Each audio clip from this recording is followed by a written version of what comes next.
Assalamualaikum warahmatullahi wabarakatuh. Sekian lama kita tak bersiaran. Akhirnya Menarik Dimaran hari ini kita berkesempatan. Kita berada di Madrasah Pondok Pokok Cenoh. Okey. Apa yang ada kat sini ni? Yang ada dekat sini, kita dikabarkan ada satu galeri ulama di sini. Tokoh-tokoh yang terdahulu. Mari kita sama-sama kita masuk alam, kita tengok apa benda yang menarik yang tersimpan dalam galeri ni. Jom sama-sama kita.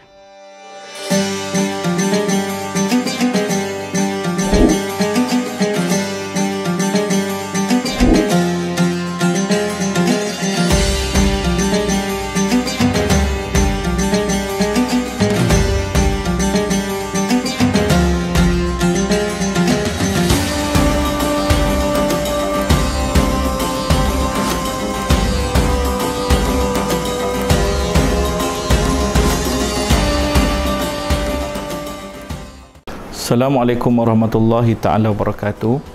Alhamdulillahirabbil alamin wassalatu wassalamu ala asyrafil anbiya'i wal mursalin wa ala alihi wa sahbihi wa man walah.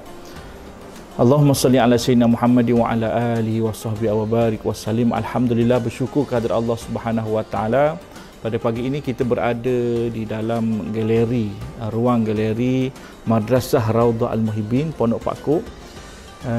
Yang berada di sini dimuatkan item-item peninggalan sejarah-sejarah bermula daripada 2 tahun lepas, apabila saya melihat benda ini perkara-perkara yang melibatkan artifak-artifak ataupun perkara-perkara Atharus Salihin yang disebut oleh Atharus Salihin perlu dijaga dan perlu di-highlightkan kepada masyarakat supaya mewujudkan cinta kepada ulama dan juga aulia illah.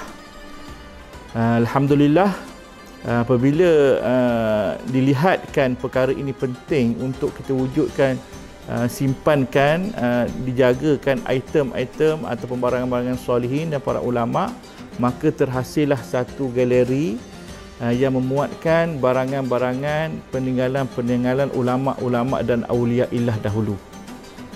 Jadi untuk makluman hadirin, tujuan dan motif yang diwujudkan di sini tak lain tak bukanlah untuk memberikan semangat ataupun pengenalan bagi generasi-generasi tentang kepentingan kita mencintai tokoh-tokoh ulama dan aulia illah. Dan saya akan bercerita mengenai satu sejarah yang begitu hebat yang buktinya berada dalam galeri ini, iaitu Quran tulisan tangan yang usianya lebih kurang menjangkau 200 tahun lebih lah daripada kajian, dan dirojokkan beberapa pakar-pakar manuskrip lama lah. Ia disalin oleh seorang aulia illah waliullah yang bernama Tok Minhad. Kalau kita perhatikan Quran ini, Quran yang dakwatnya alami, yang dibuat daripada alami, daripada getah-getah kayu dan seumpamanya. Okey. Ceritanya Tok Minhad ini asalnya ialah seorang yang diuji oleh Allah Subhanahu Wa Taala. Peringkat awalnya beliau tidak boleh membaca Al-Quran. Dia tidak boleh membaca Al-Quran, maknanya hinggakan suratul Fatihah ini saya dapat cerita daripada lisan, bukan satu dan dua, bahkan ramai daripada lisan, mulut ke mulut mengenai dengan sejarah Quran ni. Maknanya beliau tidak boleh membaca hatta Fatihah. Beliau 40 tahun untuk menguasai Fatihah.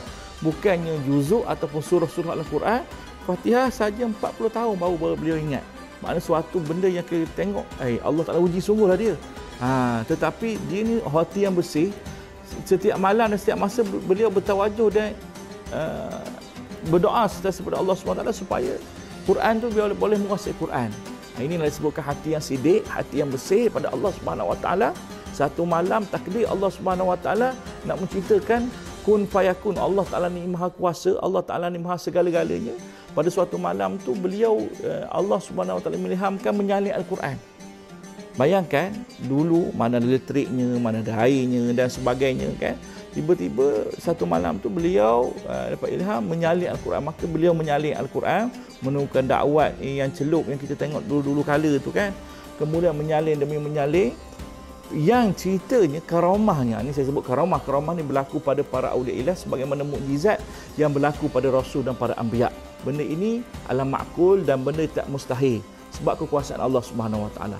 Lantas beliau menyalin demi salinan misalnya pada masa beliau ingin qada hajat.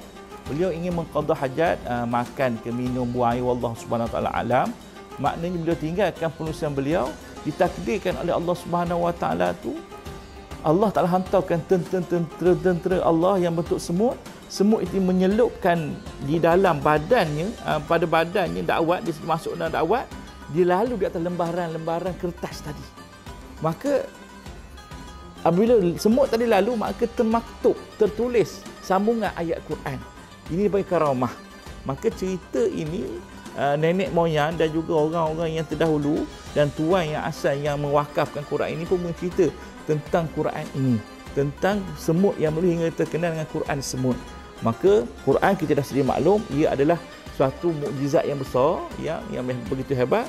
Tiba-tiba yang menyalinnya balik oleh seorang ahliillah, seorang ahlillah yang hati yang bersih, disambung oleh semut menulis. Kalau tengok materialnya, memanglah Quran ini begitu lama usianya dengan dakwatnya dan sebagainya.